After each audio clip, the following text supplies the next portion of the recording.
after me. Drowning in what feels just like an ocean. Hi, this is Barack L from Femigod, and I'm here with Victoria Gosha. How are you doing today, Victoria? I'm doing very well, thank you, Barack. Very well indeed. That's great. I'm glad to hear this. So, can you give us a little bit more information about your background and how you got to where you are today? Yes, of course.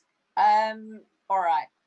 I was born in England, and I lived in England until I was 9 years old.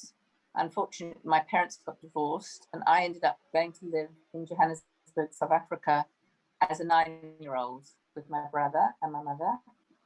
And I experienced South Africa as a young girl until I got to about 13 years old.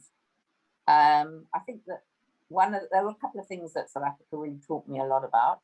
One was the wildlife, going to the game reserve, seeing the animals and connecting with Mother Nature, very, very much part of what I work with now. And actually what I want to do in the future with retreats is taking my students to an environment in Africa where they can get away from all the mod cons and technology in order to connect.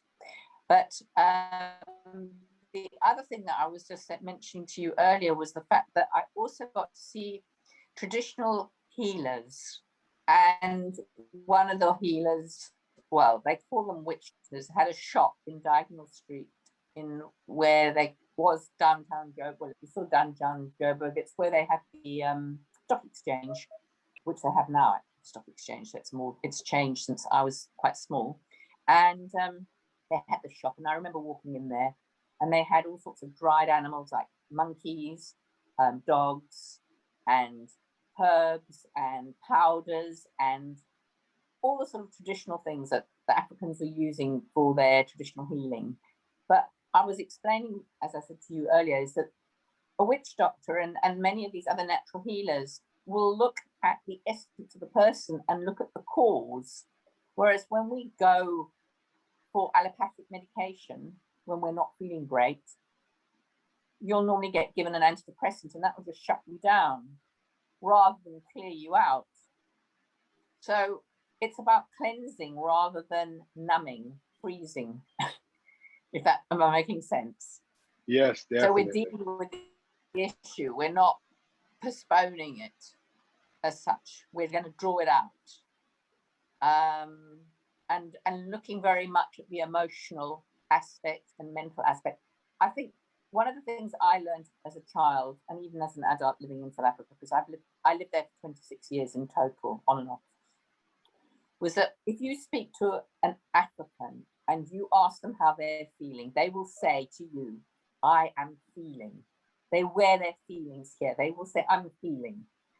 Yes, I'm feeling bad, I'm feeling good. Having grown up in this country, England, an English person never says anything about what they're feeling. They don't say nothing. They keep it all inside. Oh, this is not good. It's poison. It's building up for all sorts of things, ulcers, cancers, all sorts, long term. And so that is the difference, I think, of the cultures of the countries that I've lived in. When I was nearly 13, I came back to England to finish off my education. I ended up going to boarding school. Not immediately, but I had an experience at a government school here that was horrific. And I had to get some help from the local authorities. And I was sent to boarding school I went to boarding school for 4 years. And then I went to college and I did something that I wasn't really interested in, hotel management, because it got nothing really to do with healing at all. But actually, yes, it does, because it's very disciplined. And actually, as a healer, you do need to be disciplined, because what we're working with, which is energy, is so free that you need to be grounded and you need to be structured. And actually, everything that I learned in the hotel to run a hotel or to run a kitchen or anything like that, I've taken on board, and that's how I run my school and how I train students, because you learn how to train. So I can teach people how to heal in a very matter-of-fact way, but also put some magic in and bring in some, I was going to say angelic light to the whole matter, which is always nice. When I went to Cape Town, I did some work in the kibbutz in Israel, which was very interesting. And it's interesting about Israel and the history of that, because all that ancient esoteric culture that is available in there, because it's a melting point, the Middle East. And spending time in Jerusalem, you get to see all cultures and all religions, because everybody's been fighting for the rock or the dome or whatever you want to call it, that whole Temple Mount. And so I learned a lot there, a huge amount actually. And in fact, while I was on the kibbutz, I was either cooking or I was working in the laundry, one or the other, on various different kibbutz. And in between my college years, I did a kibbutz stint for 3 months, and afterwards I went back to Israel, and I spent about 6 months there and managed to get to Egypt, which was what I really wanted to do, to see the pyramids. And in fact, a lot of the work I work with, funnily enough, works with stuff that comes from ancient Egypt, from the pharaohs. So it's interesting how my path mapped out on that. But this was more of an interest in mine, but I was always following my interest. When I was 28, I got married, met my husband in Johannesburg. But one of the things I didn't mention, well, I mentioned it to you earlier, was that I've always been intuitive. So from the time I was 3 years old up until the time, well, even now, I get a hunch. You have to go with it. But I used to see dead people. So people who'd passed. And I used to get premonitions. And they were never wrong. And it was always about something that would happen. I would see a car. It was a lot of car accidents. And I saw my grandfather have an accident. And I remember phoning my mother. I was at boarding school at the time. I was 14. And I said, I see him, my grandfather, in a car. It was in my grandmother's car, over a train, over the train crossing, and it's going to happen, but he's going to be fine, but the car's going to be a write-off. 2 weeks later, she phoned me. She'd never phoned me at boarding school, never, just wouldn't do that. She phoned me to say, God, he's had an accident, your grandfather, and what you told me was exactly what happened. Oh, man. So, yes, that was very interesting. And I used to do coffee reading, sessions, where you read a coffee cup, which is what I actually learned to do on kibbutz, because I worked with Palestinians who used to help work on the kibbutz. This was in the early 80s, when they used to use them to help work. Well, they worked on the kibbutz to help working on the land and that. And I got friendly with them, and they were showing me things. And so I thought, oh, this is interesting. And later on, when I returned to South Africa, I started reading coffee cups. And I remember a friend of mine, I was working with her. I must have been about 22 years old. I did a coffee cup reading, and I saw a baby. And I said to her, I see a baby here. Are you pregnant? Well, at the time, this is a very funny story, but I won't make it too funny and I won't bore you. But she basically was pregnant and she was dating 4 different men at the same time. She didn't know who the father was. So, but I didn't know this. And what was so amazing was that I saw this baby in the coffee cup. At the time, she didn't know she was pregnant. It was like a couple of weeks before. But when she was told that she was pregnant, she had to go to the doctor. It was like, oh my goodness. So, and in those days, she had to abort it, but you couldn't do that in South Africa in those days. They wouldn't let you do it. So she had to come to England. But what was so interesting is the reading was so accurate. So that was very interesting. So going back, I lived in Cape Town for about 3.5 years, from when I was 20 to how old? 23.5, around there. Then I went to Joburg, and I worked in Johannesburg just in sales and marketing, nothing particularly. But the one thing I will always say is that in sales and marketing, I was always intuitive. And I was self-employed. So what I sort of, when I say self-employed, I work for companies, they pay me commission only. And I discovered that I was very intuitive. So what would happen? I would rep, and I would say, I'd sit in the morning, center myself, and know exactly who to phone. And if I could be finished by lunchtime and meeting my quota, I could spend the rest of the day enjoying the sunshine. And that was how I did it. So I learned at a very, very young age, well, yeah, in my 20s, how to be intuitive. So it wasn't just the No, definitely. So when did you first start getting into energy work and healing? I'll tell you when officially, I was about 37, and I was getting dreams, and I would do trance medium stuff in my sleep. So talking in my sleep, spirit would talk through me, and that scared my husband. He was scared, really scared, because it was accurate. He got a bit of a wake-up call. And I knew a lot of people in Johannesburg in those days who had done healing, and they suggested to him that I did a course. So on my birthday, he paid for me to do this course, and it wasn't a short course. It was actually a really good course, and interesting actually, because it was in a center, and it was over a period of about 5 months, and it was every week.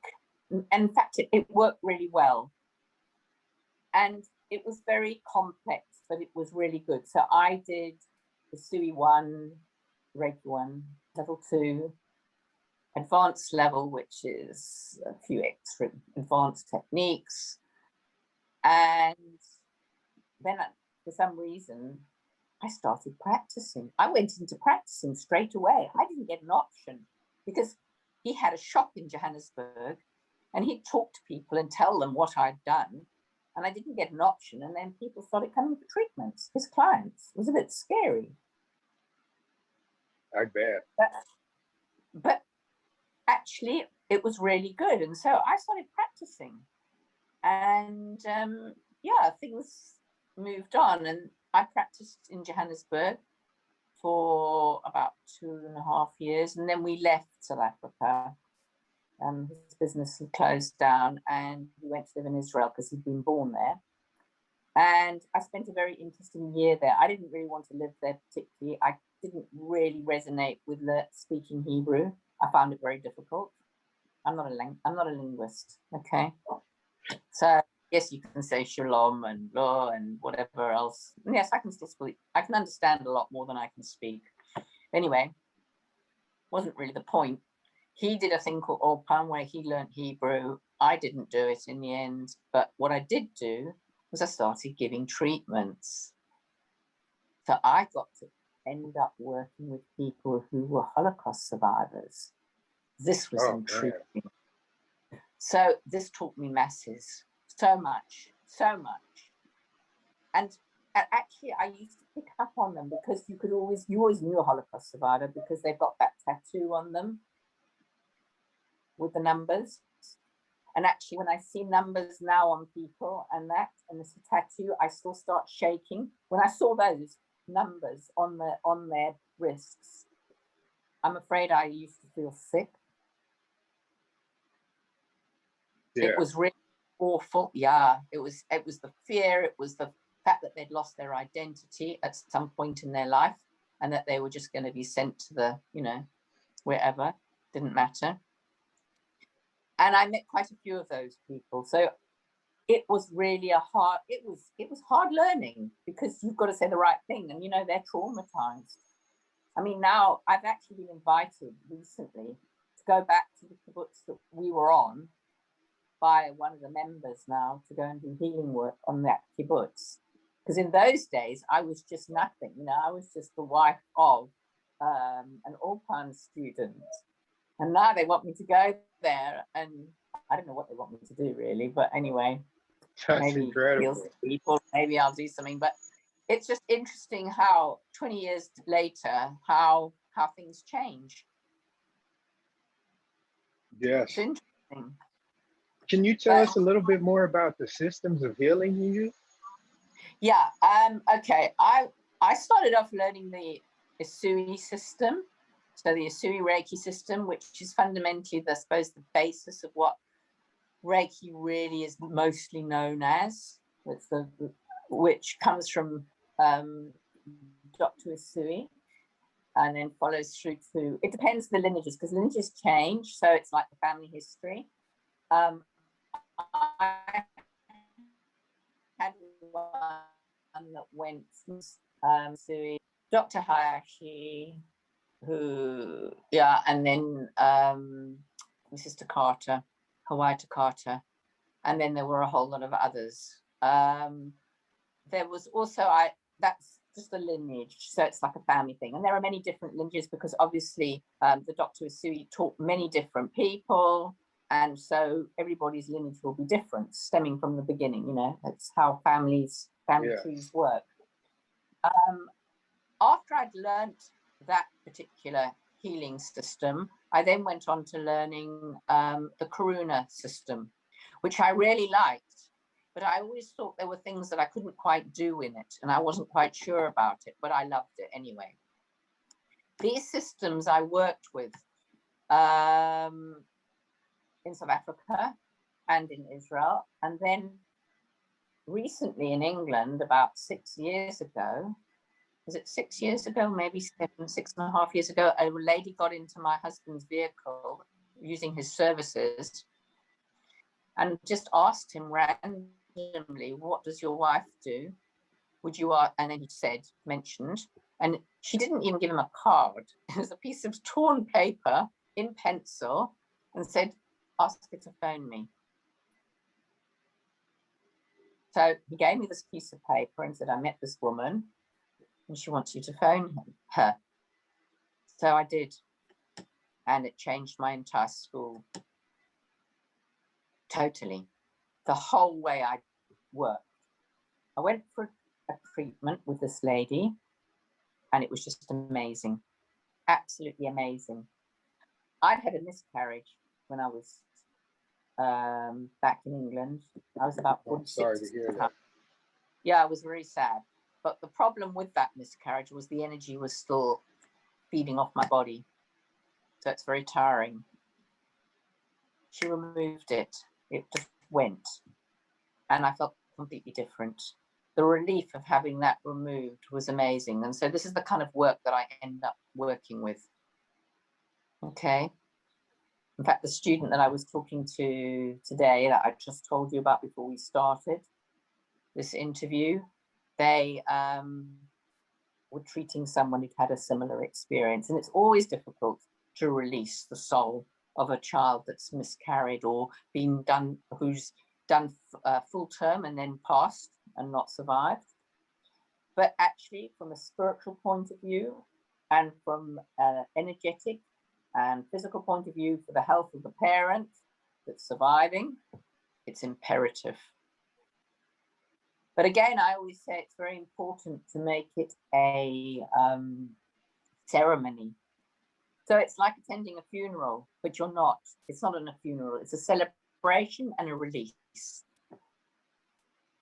and an acknowledgement so that the parent can get on with their life and live it, and that the soul that's passed, that might have only needed to touch base and connect, is allowed to be free to go back to the energy of source. Does that make sense? Do you understand? Yes, that makes If a lot you of don't sense. do this, what happens is there's a drain. So that's what I experienced, and I felt very different. I used to run a Reiki circle, an Usui Reiki circle, which I did for about 13 years. And about, I don't know, 6 years ago or whatever, I on the Friday, I had this monthly circle. I had quite a lot of students there, maybe about 22 of them, I don't know, in the hall. And I said to them, right, guys, I'm afraid I've been done a conversion. I've actually transformed myself from Usui and Karuna, and I'm now working with Tera-Mai Healing. So for those of you who would like to follow and convert, you're all very welcome. And for those of you who are level 3, which is the teacher level, I suggest that you go and teach what we've learned or what I've taught you. And practitioners, get out there and use your skills. And of course, that was an absolute, I freaked them out totally. They were really, some of them were really cross with me. Some of them were saying, oh, I would love to come and learn it. And it just depended. There was a mixture. It's interesting because slowly a lot of them have come back and are really wanting, have learned already, have converted, etc. But what was really interesting was that I did the same process of saying, come for treatment. If you like what you experience, you'll convert. That's incredible. Where can people find more information about you? Where can they go to work with you or learn more about the system? I do have a website, so they could have a look at the website. I'm also on Facebook. I think maybe my website might be the best, if that sounds helpful. So it's the 3 W's, obviously, dot, and then your hands can heal, all lowercase, .co.uk. And what can everybody expect? What all do you offer here? What can they have to, what type of services, trainings you offer? Okay, so what I can offer people mainly is I can do virtual treatments, and that's thanks to COVID. That's the one good thing about COVID is really, I hate to say, the one good thing about COVID has, honestly, I learned so much in the last year. I mean, I say it, look at me smiling, COVID. But I did, because we had to do virtual treatments. I actually had an experience with some energy work, and I was so blown away by how, when I'm talking to you, I can actually work with you. I mean, I'm not going to do this now, but if I was to, I could actually energetically work on you as we're talking. But what happened was that I then realized that this was absolutely incredible, that we could actually do a full treatment. So I took the concept that we'd had in the SUI system of sending distant healing, which was a random thing, just with intention, which would work, and I converted it into a full treatment.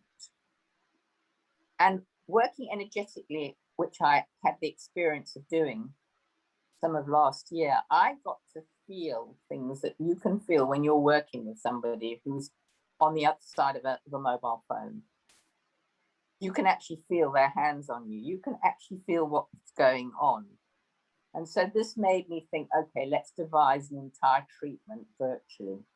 So as if the client is walking straight into the room and sitting down and having a full treatment. So I do those now. I had to change, but now what I've got to do with the teaching of level 2 is I've got to now upgrade it and include that in the training, because it's not in the training. So in level 3, they will be teaching their students now, from now on, how to do virtual. So we are changing the healing, because it didn't exist before, as in that type of thing. So because of the COVID, we've now learned a new technique of virtual treatment. That's great. Yes. So that's really great. Yeah, so I'm able to do that at the moment. So that's really great. As far as training goes, I'm a funny one for this. I personally prefer to train in person, and I'll tell you why. We're working with energy, and I want the students to have a tactile experience of removing them from their everyday work experience and taking them into an environment that's not theirs, where they're not having to go home and cook the dinner for the children, and they've got to sort the husband out, do the ironing, the washing, and look after the dog, and all the other stuff, where they come into a space and completely focus on the job at hand, which is spiritual work, where there's no distraction. And I am intending, and I say intending, when the COVID situation is reduced and lifts completely, when travel opens up, it is my intention to put together, and I'm working on it at the moment, as in the investigations, of running retreats in Africa, in a wild place where people can really connect with Mother Nature. And I believe that if you connect with Mother Nature in Mother Nature as it is meant to be, and as she is, you will become more aware, more intuitive, and your experience of your healing journey is just that much greater because you haven't got all the distractions. From my point of view also, and you'll probably notice from all my posts, which are full of birds and animals, it's all about Africa, all of it. So it's kind of, I didn't intend it to be like that. It was just that those are the photographs that I take. And because I'm a photographer and I'm passionate about photography, I just had this library of about 88,000 photographs to choose from. And I just sort of thought, well, about 4 or 5 years ago, my niece said, well, you use your photographs. So I go, okay. And I didn't know, I just put them up on Instagram. It wasn't even about blogging in those days. But obviously now I'm doing things of what I'm working with, and that's what you saw.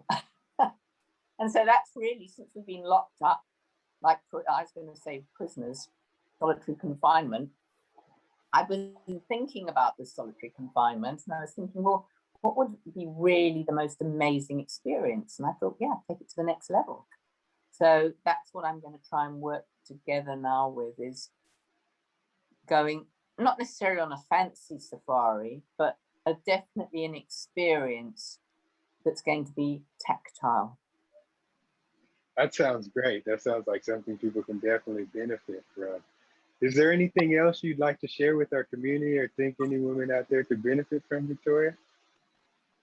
The thing about the Tera-Mai I was going to say is that, well, I've been back in England now because I came to Israel. So I've been in England now for 18 years. I set up Your Hands Can Heal School of Reiki when I was still with Usui Reiki and Karuna. I had a big change, as I said, 6 years ago when I converted to Tera-Mai. And I think one of the things about the Tera-Mai is it's about the removal of energies that no longer serve purpose. Yes?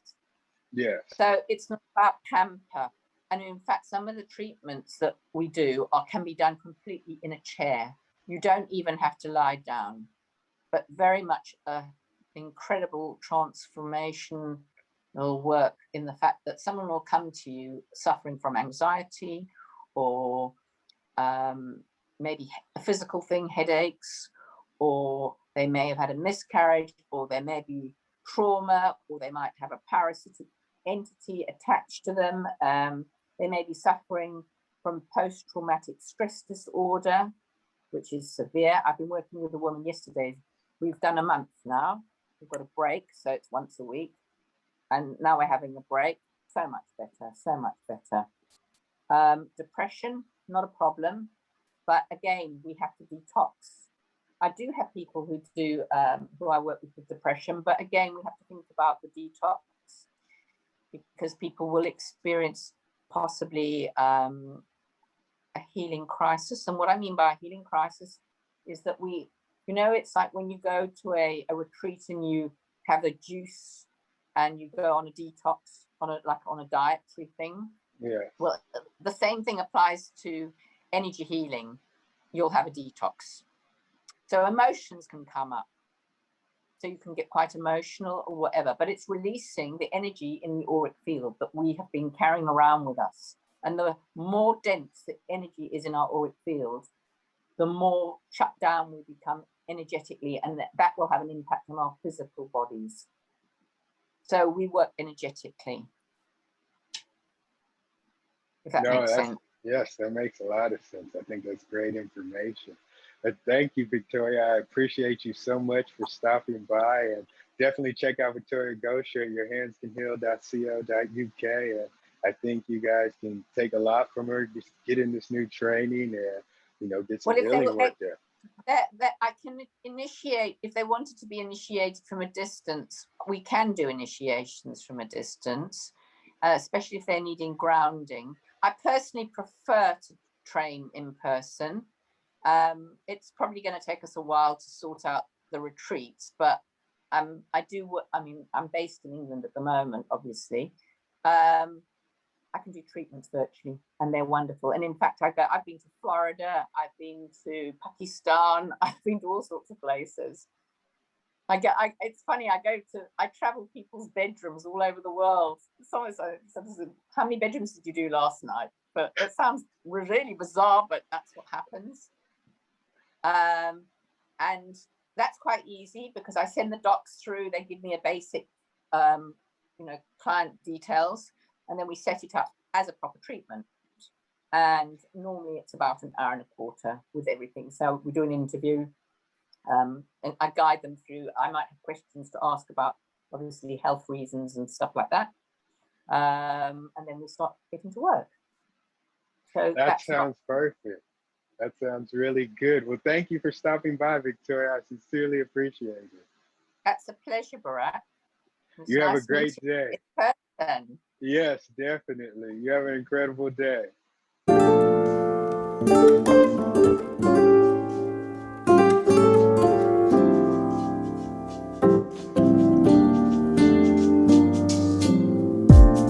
So casually keep diving into concrete.